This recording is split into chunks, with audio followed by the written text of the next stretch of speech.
ভালো একটা জিনিস দেখাচ্ছি।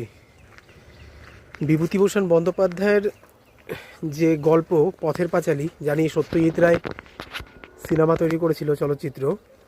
সেই সত্যজিৎ রায়ের পথের পাঁচালী যে শুটিংটা, অপু দুর্গার যে ঘর, সেটা ঠিক এই জায়গাটাতেই হয়েছিল শুটিংটা।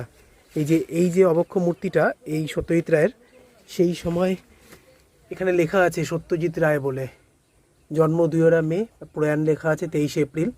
আর এই যে শ্রী কেভি রঘুনাথ রেড্ডি উন্মোচন করেছিলেন, রাজ্যপাল পশ্চিমবঙ্গের।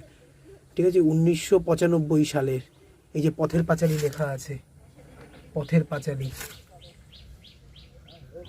ঠিক আছে, ভাস্কর যিনি তৈরি করেছিলেন তার নাম দেবাশিস বন্দ্যোপাধ্যায়। এত সুন্দর একটা মূর্তি যার কোনো পরিচর্যা নেই, এরমভাবে পড়ে আছে। টোটাল জায়গাটাকে একটু দেখাই।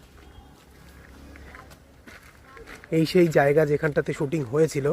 এখন জায়গাটা ল্যান্ডস্কেপ অনেক চেঞ্জ হয়ে ডেফিনেটলি অনেক বদলে গেছে, আগের মতো কিছুই নেই। তবে খুব সম্ভবত এরকম জায়গায় ছিল ঘরটা, যেখানটাতে অপু দুর্গাদের যে ঘর দেখিয়েছিল, সেই ঘর।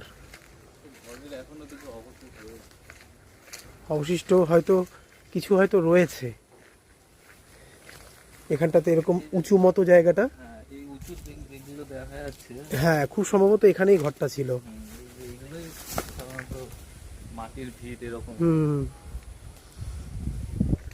জায়গাটা এত সুন্দর, ঠান্ডা, এত ভালো, বলো, দারুণ সুন্দর জায়গা।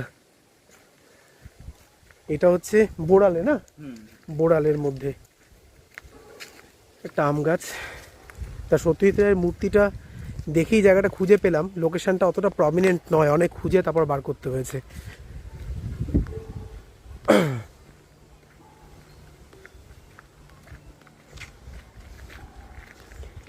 একটা ছোট গেট টাইপের করা আছে, এটাকে যদি পরিচর্যা করা হয়, এত বড় একজন পরিচালক আমাদের বাংলা চলচ্চিত্রের, অস্কার যিনি পেয়েছেন, এটাকে আরও সুন্দর মতো করে রাখলে হয়তো আরও ভালো হতো।